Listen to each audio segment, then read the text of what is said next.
Thank you, Tony, and thank you guys for coming tonight.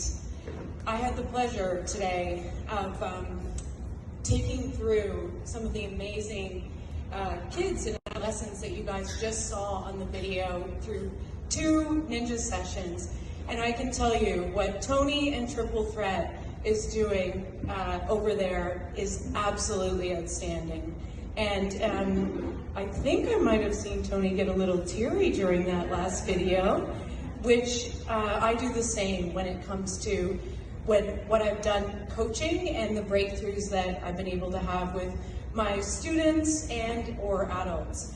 I came to Rocky, a while ago, and I have to tell you I've got a very big sweet spot for Rocky. As I pulled in, I don't even remember which hotel, and I walked out probably looking a bit lost, as I do, being Canadian in a town like this.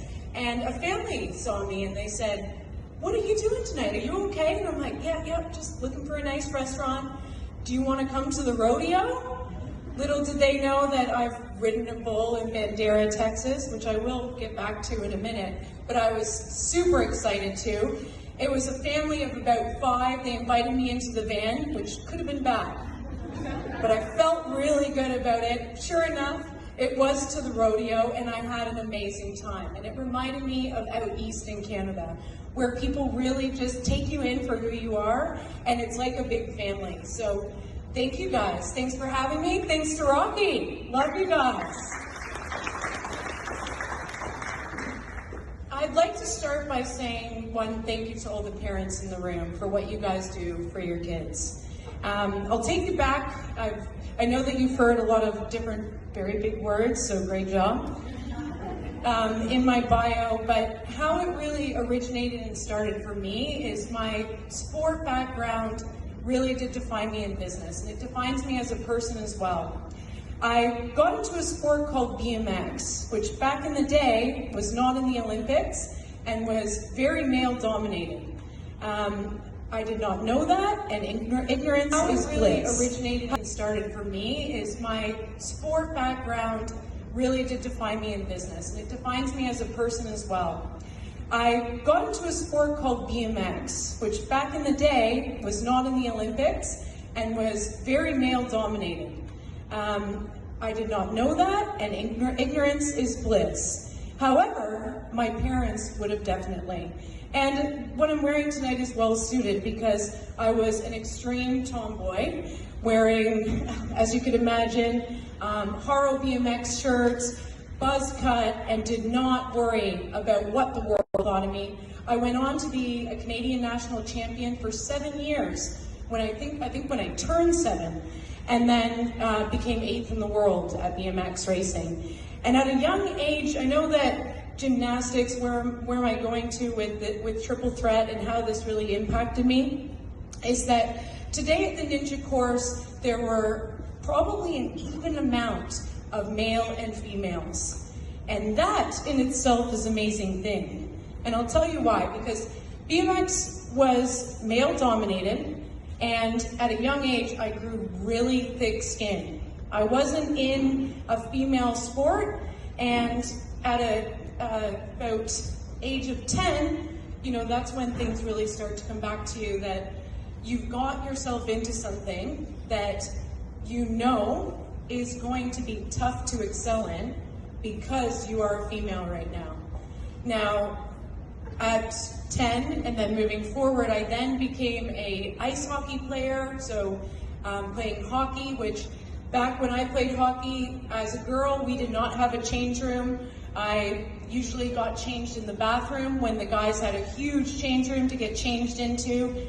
Little did I know that this was shaping me into what I would become because of those trials and tribulations that I went through in a very male-dominated sport. With Triple Threat Gymnastics, I saw today young boys and girls at a complete equal level, and everyone playing and loving everything they were doing at the gym. As you just saw, the main message was, I love the coaches. So I really encourage all of you to let the community know that this is going on. And if it's not just from my story, it'll be from somebody else's that you've heard in the past. That these are one of the building blocks that creates a huge community and impact, not just on their athletic ability, but their ability to think for themselves, grow a thick skin, and be able to get back up. So again, so grateful to be here. Thank you guys so much. We're gonna do a Q&A, but that's me. Thank you guys.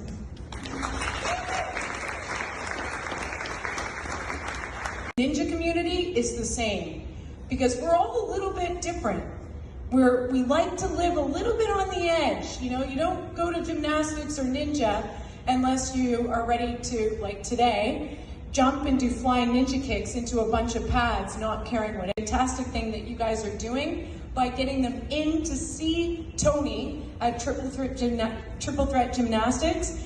One of their main, they've got their 3 Ps, is passion. Really need to become an Australian Ninja Warrior, and that's focus and passion. Just for 60 minutes, if you give me your focus and all of your passion out there, that is what makes the difference between somebody that's just trying and going through the motions to somebody who's on the course, believing in themselves. And process of getting onto Ninja Warrior. So what did you have to go through to get onto that? Yeah, fantastic question. And I went through a little bit of this with the kids today and described exactly what the tryout's like and what they need to do to get on Ninja Warrior. But I'll preface and go back to my story again, that to get on Ninja Warrior, you need a mindset that is different. You need to be able to believe in yourself against all odds, because you're going to get a lot of people. I've got a best friend that I love to death who's told me 1,000,000 times, really, you're going to try out for that? And you can't listen. You need to have the ability to tell the 7 people that you love the most, yes, I'm going to try out for that, and I'm ready to try out for that, and I love you, but this is for me, and I'm going to do it. So probably the biggest thing is having an attitude that enables you to go forward and go to that tryout. The first step is going to that tryout. If you can get to that tryout, in my opinion, the rest is history. That's the toughest part. So what do you have to do? You have to make I'll get a little bit back on track of the granular detail to answer Beck's question. You need to make a great video about your life, have it a bit interesting. I haven't had really bad things happen to me, but you've probably seen, I've got a good friend, Lisa Parks, who's been on 3 of the seasons. She was in a car accident that left her car about this size, and she was told that she wouldn't walk again. And then she got up and ran the Ninja Warrior course. So there's amazing stories like that. If you don't have a story like that, which I definitely don't, you just go in and show your personality in an audition tape. And then again, from there, if you need assistance on what to trigger, come down to Triple Threat, because they've got the juice. They've got all of the backstory. They can help you guys out, and really hope that at Triple Threat we can have some new ninjas. And irregardless if we don't, we know that we're going to be inspiring kids to really go for what they believe in. And I mean, I'm not saying as a parent go out and do what I'm doing verbatim. I'm saying I know that there's going to be a lot of different crossroads and different areas that you're going to have to pass to allow your child to get into these kind of sports and do these kind of things. But I could not be more grateful looking back on how strong my parents were while going through the grocery store, and me having other adults come up and say, are you okay at home? What's happened to your eye? And what? Oh yeah, I'm just a BMXer. So, they took it in stride, and oh, your little boy's going into the girls' bathroom. Oh, that is my little girl. All of those things, that's what made me so strong, and I'm just so grateful of the parents that allowed me to do that, and you guys are doing that too, so thank you. Hopefully that answered the question. Thank you, Beck. We've got to have one more. Recent work encounter? Canada. Oh, recent work in Canada? Okay. I thought you said work encounter, and I'm like, yes, I kiss Elvis in the new movie. That is a great recent work encounter. If you've seen him, you'd know Austin Butler. I'm not mad about that. My recent work in Canada has been, something that's so close to home after COVID, but thank you so much, sis, for asking. Who looks amazing tonight. Right now, I do corporate wellness programs, and I build gyms in large industries such as steel companies, aluminum companies, and some of the largest across Australia and New Zealand. And I'm bringing those corporate wellness programs that not just involve fitness and gyms, but they involve the mindfulness aspect. And something that's really passionate of mine, one of our partners is Live-In, and I deal with the highest suicide rate of men aged 25 to 40 in blue-collar jobs that work 12-hour shifts and are in that pattern that is very difficult to break. And that gives me the most joy because I know it's the toughest client to reach. And if we're able to just save one life from, I can get up here and tell you guys how to get fit.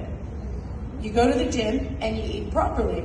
But most people do not want to hear that. They want a quick fix. They want, the most recent, I'll buy a $25 bottle of apple cider vinegar and off to the races I go. If it was that easy, then at every wellness conference I would say, you do this, like, done.